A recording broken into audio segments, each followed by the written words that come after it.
Hi friends, welcome golden sparrow vlogs. నేను మీ దివ్య. So మా పూజా మందిరం గురించి లాస్ట్ వీడియోలో నేను మీకు అప్లోడ్ చేశాను కదండి. సో ఫైనల్లీ పూజా మందిరం అయితే ఇలాగ మేము వాల్కి పెట్టేసామన్నమాట. సో లుక్ ఒకసారి చూడండి. మేము వాల్కి అయితే పెట్టేసాం ఇలా. సో దూరం నుంచి ఇలా వస్తుందన్నమాట వాల్కి. బల్బ్ కూడా ఫిక్స్ చేసేసాము.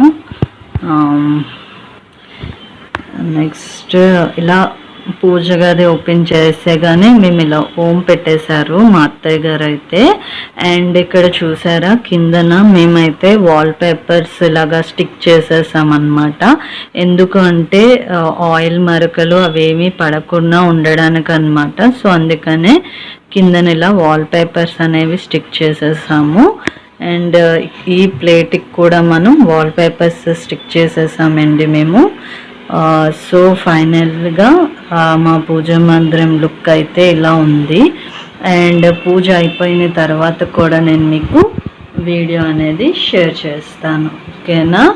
సో ఫైనల్గా పూజ అయితే కంప్లీట్ అయిపోయింది. నేనైతే చాలా సింపుల్గా చేసుకుంటానండి పూజ అనేది.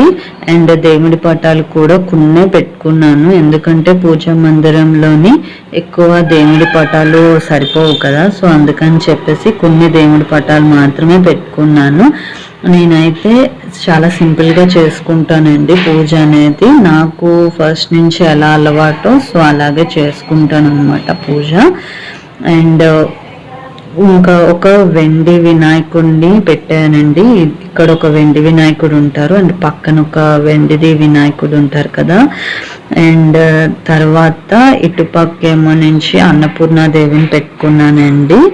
సో వెండి వినాయకుడిది మాకు మ్యారేజ్కి గిఫ్ట్ ఇచ్చారనమాట. సో ధూప్ స్టిక్స్ అండ్ హారతి అయితే నేను ఇలా కిందన పెట్టుకున్నానండి. పూజా మందిరంలో అయితే పెట్టుకోలేదు, కిందన పెట్టుకున్నాను సపరేట్గా.